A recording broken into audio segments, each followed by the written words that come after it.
अभी 4 राज्यों में चुनाव हुए हैं। आपने देखा है कि 4 राज्यों में भारतीय जनता पार्टी ने जीत का चौका लगाया है। आज हमने अगर एकीकरण का फैसला लिया तो कहीं ना कहीं उसमें निगम की मजबूती है। दिल्ली के विकास की जो गति रुक गई थी उसको और गति मिलेगी। वो तो ऐसे आदमी को दिल्ली की जनता ने चुनकर भेजा, उनको तब भी समझ में नहीं आ रहा कि वो कितनी बड़ी भूल कर रहे हैं।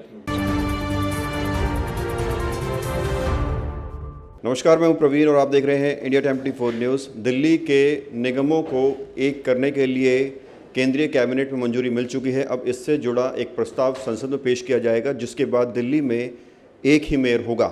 लेकिन निगमों को एकीकरण करने की ज़रूरत क्यों पड़ी, क्या इसके फ़ायदे हैं, क्या नुकसान है, ये जानने के लिए आज हमारे साथ दक्षिण दिल्ली से मेयर मुकेश सूर्यान मौजूद हैं।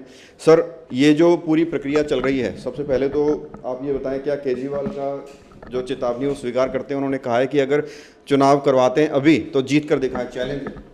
मुझे लगता है उनकी बात में कोई सच्चाई नहीं है, बट आप ये रिकॉर्डिंग रखना, क्योंकि समय आने पर उनको रिकॉर्डिंग दिखानी पड़ेगी। वैसे वो पहले बच्चों की कसम भी खा चुके हैं, उससे पहले वो ये भी कसम खा चुके हैं कभी भी जीवन में राजनीति नहीं करेंगे, ना ही कभी चुनाव लड़ेंगे। तो उनकी बात से गिरगिट जो है उसने भी अपने बिल से बाहर निकलना बंद कर दिया, क्योंकि उसको भी डर लगने लगा है कि मेरे से ज़्यादा रूप बदलने वाला, मेरे से ज़्यादा रंग बदलने वाला कोई व्यक्ति धरती पे आ चुका है। सर, इस विषय की गहराई में भी जाएंगे जो एकीकरण हो रहा है, लेकिन इससे पहले जानना चाहूँगा, जिस तरह से काले रंग के पोस्टर लग रहे हैं और वो कह रहे हैं कि जो है भारतीय जनता पार्टी डर गई और चुनाव से डर के भाग गई, तो वाकई क्या आप डर गए हैं? हम ना आतंकवाद से डरे हैं, ना जम्मू कश्मीर में हमने 370 हटाया, ना उससे डरे हैं। हमने 35 से हटाया, ना हम उससे डरे हैं। ना हम टुकड़े टुकड़े गैंग से डरे हैं और ना ही हम दिल्ली में दंगे कराने वालों से डरे हैं।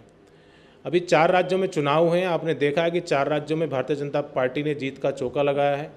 यूपी में 35 वर्षों के बाद किसी सरकार ने दोबारा रिपीट किया है। उत्तराखंड में हमने रिपीट किया है और बाकी 2 राज्यों में हमने बहुमत से ज़्यादा सीटें हासिल करके सरकार बनाने का काम किया है। दिल्ली में क्यों डर गए सर? हम डरे नहीं हैं। जो दिल्ली की ज़रूरत थी, दिल्ली में जो रिफॉर्म होना था, जो केजरीवाल की नीति खराब थी, नीयत खराब थी, जिस तरह से निगम को एक कमज़ोर करने की प्रक्रिया में लगातार लगे हुए थे, इनके यहाँ कैबिनेट में बैठक होनी चाहिए थी कि निगम को विस्तार कैसे देना है, निगम पार्षदों को सहयोग कैसे करना है, निगम का फंड कैसे रिलीज करना है। निगम में ने जो इतने अच्छे दिल्ली में काम किए, निगम ने जो कोरोना में जान की बाजी लगाकर लोगों की मदद की है, उस पर बात करनी चाहिए थी। इनके यहाँ कैबिनेट में मीटिंग होती थी, इस बार निगम का बजट कितना काटना है, इस बार निगम को और कितना तंग करना है। तीनों निगम को लाचार कर दिया फंड ना देकर। आज हमने अगर एकीकरण का फैसला लिया तो कहीं ना कहीं उसमें निगम की मजबूती है। दिल्ली के विकास की जो गति रुक गई थी उसको और गति मिलेगी। वो पटड़ी पे दौड़ेगा विकास। दिल्ली में चारों तरफ खुशहाली आएगी, दिल्ली में चारों तरफ विकास की गंगा बहेगी। इसलिए हमने एकीकरण का फैसला किया है। मुकेश जी, आप बार बार कहते रहे हैं कि एकीकरण से एमसीडी और ज़्यादा मजबूत होगी, तो 2012 में इसको सेपरेट करने की ज़रूरत क्यों पड़ी थी? ये कांग्रेस सरकार की भूल थी और उन्होंने माना भी कि उनसे गलती हुई है। शीला दीक्षित जी ने अपने पॉलिटिकल फायदे के लिए इसको 3 भागों में बांटा, क्योंकि शीला दीक्षित नहीं चाहती थी कि मेयर मुख्यमंत्री से मजबूत हो। तो उन्होंने उनकी पॉलिटिकल लड़ाई को दिल्ली के को बर्बाद करने के लिए, अपने पॉलिटिकल हित को साधने के लिए दिल्ली को बर्बाद किया। और उनकी पूरी कैबिनेट ने उनके, आज वो नहीं है, लेकिन उन्होंने माना है लोगों ने कि उनसे गलती हुई है और वो गलती आज उनकी गलती की हुई दिल्ली की जनता ने भुगता है उसको। तो हम दोबारा उसको ठीक करने का काम कर रहे हैं। जब एक मेयर होगा तो उसकी शक्तियाँ बढ़ेंगी, हमारी जोनल कमेटियों की शक्तियाँ भी बढ़ेंगी, हमारी जो सेंट्रलाइज कमेटी है उसकी शक्तियाँ बढ़ेंगी। और मेयर दिल्ली का प्रथम नागरिक होता है। जब पूरे दिल्ली का एक मेयर होगा तो राज्य सरकार चाह के भी उसको तंग नहीं कर पाएगी, चाह के भी फंड नहीं रोक पाएगी। इसलिए मेयर की शक्तियाँ बढ़ जाने के बाद में मुख्यमंत्री का कद वैसे ही छोटा हो जाएगा।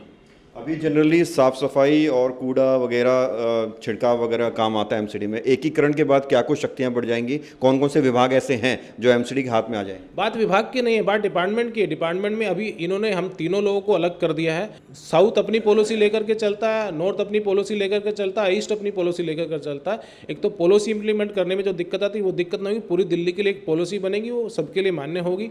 और जो केजरीवाल साहब की नीयत थी कि फूट डालो शासन करो, कभी नॉर्थ को कुछ थोड़ा बहुत कर देते, कभी साउथ को कर देते थे, कभी ईस्ट को कर देते। जो आदमी फाइनेंस कमीशन को नहीं मान रहा, जो आदमी बाबा साहब के संविधान को नहीं मान रहा, जो आदमी कोर्ट को नहीं मान रहा, तो ऐसे आदमी को दिल्ली की जनता ने चुनकर भेजा। उनको तब भी समझ में नहीं आ रहा कि वो कितनी बड़ी भूल कर रहे हैं। दिल्ली की जनता को भी मालूम हो जाए कि ये जानबूझकर निगम को तंग कर रहे हैं। क्या ये जल बोर्ड वगैरह भी एकीकरण के बाद एमसीडी में? मैं बिल्कुल इस फेवर में हूँ। हम अगर ज़रूरत पड़ी तो हम जल बोर्ड को भी लेंगे, हम ट्रांसपोर्ट को भी लेंगे, हम अपना बीएस जो बिजली विभाग है उसको भी लेंगे, ताकि दिल्ली की जनता को कोई परेशानी ना हो। उसके बाद सब सुचारू रूप से चलेगा। बिल्कुल सुचारू रूप से चलेगा। और हम तो ये भी चाहेंगे कि किसी तरह का कोई एसआरओ अकाउंट खुलना चाहिए।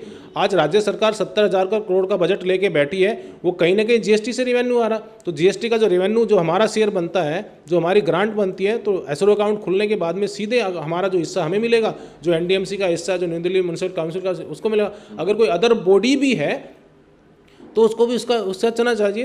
राज्य सरकार तो हमेशा मानसिकता खराब है उसकी, वो तो हमेशा चाहती है कि डिपार्टमेंट के लोग आए, अधिकारी उनके सामने गिड़गिड़ाएं। ऐसा अब होने वाला नहीं है। तो सीधे शब्दों में मुकेश सूर्यन कह रहे हैं अभी जो जल बोर्ड के कारण जो है कूड़े की गाड़ी नहीं पहुंच पाती, काम एमसीडी के रुक जाते हैं, या फिर और जो विभाग है वो सब अपने हाथ में। इनका कोई विभाग काम नहीं करता। इनके पास 2-3 विभाग हैं, डीएसआईडीसी है, पीडब्ल्यूडी है, आपका इनके पास फ्लड है, इनका कोई विभाग काम नहीं कर रहा। मैं बताना चाहता हूं आपको, अगर निगम नहीं होता, निगम के अधिकारी नहीं होते, तो केजरीवाल साहब ने पूरी दिल्ली को मार दिया होता। तो आप कोशिश करेंगे जल बोर्ड वगैरह भी अपने पास लेने? बिल्कुल, मेरा सजेशन है कि हम जल बोर्ड भी अपने पास रखें अगर एकीकरण में, और हम लोग बीएसएस भी अपने पास रखें जो बिजली विभाग है, और हम लोग ट्रांसपोर्ट भी अपने पास रखें, ताकि इन तीनों में जनता को सबसे ज़्यादा दिक्कत हो रही है। फंड संबंधित परेशानी भी नहीं होगी? ऑब्वियसली केंद्र सरकार कुछ ना कुछ निगम के बारे में सोच रही होगी, अच्छा ही सोच रही होगी, और फंड्स को लेकर भी हम लोग प्रयास करें कि डायरेक्ट फंड भी हम लोगों को मिल जाए, ताकि हमें केजरीवाल राज्य सरकार पे डिपेंड ना होना पड़े।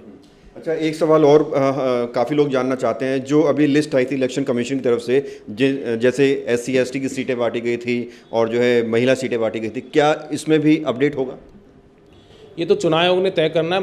99% रोटेशन दोबारा होगा। जब एकीकरण हो गया तो सारे वार्ड के नंबर भी चेंज हो जाएंगे, वार्ड भी चेंज हो जाएंगे, और कहीं ना कहीं एरिया भी कम बत्ती उसमें होएगा, ताकि तो इसलिए दोबारा रोटेशन की प्रक्रिया जारी रहेगी।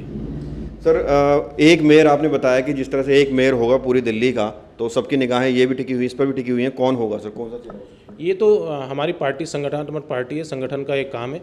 संगठन जिसको तय करेगा, जो चुनकर आएंगे लोग, उनमें से मेयर बनेगा। बहुत बहुत शुक्रिया। Thank you.